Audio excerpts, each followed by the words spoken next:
ছেলের জন্য খিচুড়ি বানানোর জন্য যে তেল দিয়ে নিয়েছি প্রেশার কুকারের মধ্যে, এখানে সবজির মধ্যে নিয়ে নিয়েছি। প্রত্যেক দিন আমি ওকে আলাদা আলাদা সবজি দেওয়ার চেষ্টা করি, তো সেই জন্য আজকে অর্ধেক টুকরা বেড নিয়েছি আর 4-5টা বিনস নিয়েছি আর চাল ডাল ভিজায় রেখে দিয়েছিলাম। ধুয়ে একটু কুকারে দিয়ে দেখলাম যে ছিটকায় নাকি, জল জল জল দিলে পরে ছিটকায়, সেই জন্য আমি অল্প একটু দিয়ে দেখলাম। তারপরে যে নাড়াচাড়া করে নিচ্ছি সুন্দরভাবে।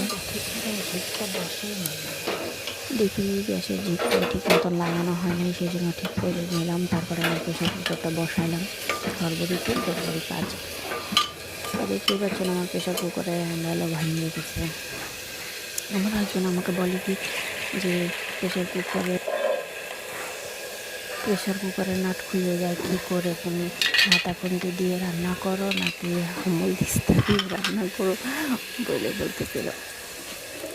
তারপরে যে অল্প একটু লবণ দিয়ে দিচ্ছি, ভাজা করে নিয়ে তো একটু লবণটা কমিয়ে নেব, অল্প একটু দিব আর দিয়ে দিব হচ্ছে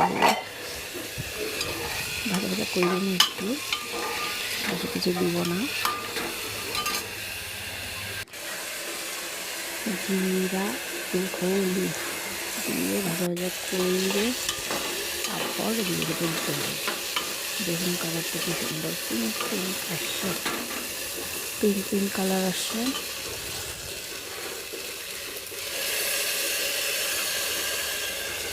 এই জল দিয়ে দিলাম, জল একটু কমিয়ে দিয়েছে। এবার এখানে বাটিতে চাল ডাল ছিল, সেটার মধ্যে জল নিয়েছি। এবার এই জলটা ফেলায় দিলাম, হলুদ ধোয়া জলটা। এবার একটু জল দিয়ে দেবো, দিয়ে ঢাকা দিয়ে দেবো প্রেশার কুকারটা।